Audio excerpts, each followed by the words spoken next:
I'm Suzanne Chamberlain. I'm currently a Lenco at St David's Primary School in West Cross. I think it's taken us from a narrow path to a wider view of reading and what we want to offer the children and how we deliver that for them. We've had lots of conversations about that. What do we want our children to be in the future? And then how can we support that from entry into school and forward?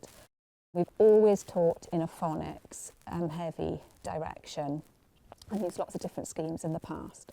But I think, although the new curriculum, we didn't know where that fitted in a sense to begin with, when we started to look at the curriculum and pulling it apart, it was a wider view of we need to teach reading. Reading is an essential, integral skill for each and every learner.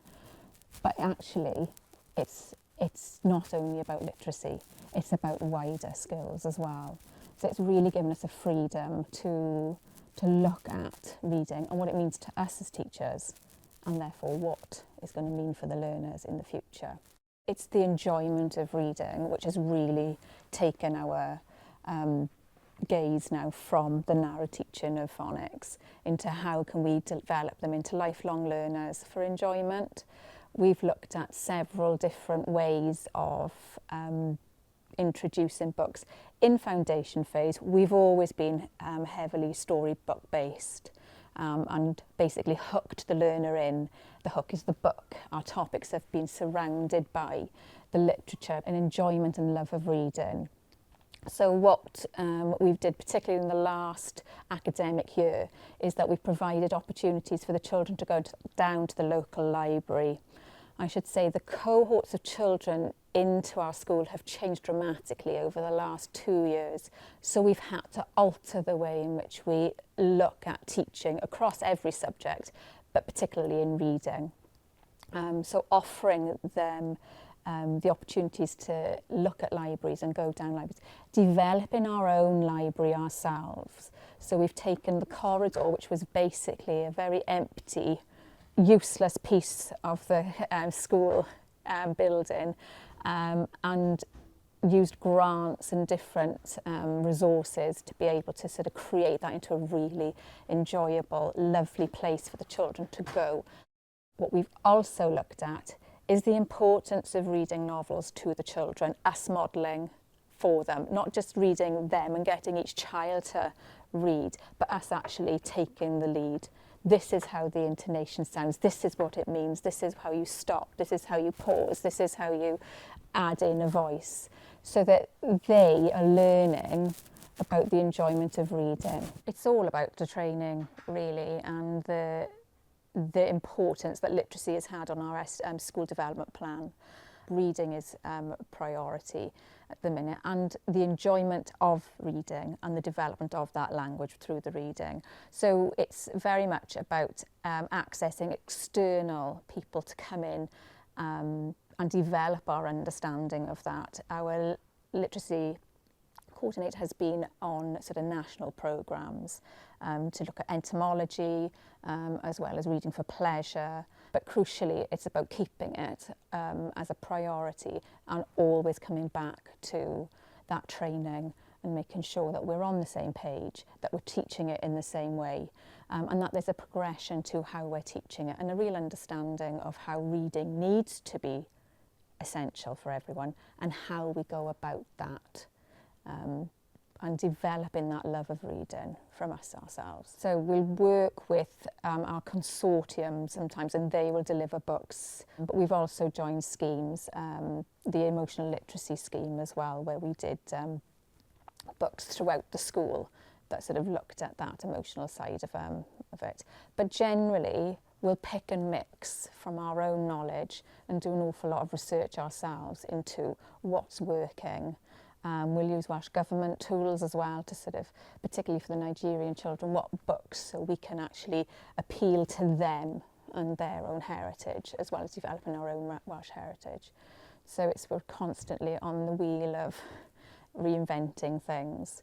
We do use a reading comprehension scheme in years 4, 5 and 6 called Reading Explorers, and that's just the fundamental reading skills of comprehension, where we'll have a 5-day or 4-day look at a text. It can be fiction, it can be from a number of different genres. And we'll spend the first day highlighting words that we're not too sure of. We'll read around it, we'll find the definition, so we'll do an awful lot of talk around that. Then we'll go into the content of it. So they read that passage a couple of times. Then I model the reading of it. They'll answer a couple of comprehension questions, and then we'll pull it apart for what does it mean, what does this mean, what's the motive, what's the point of this text.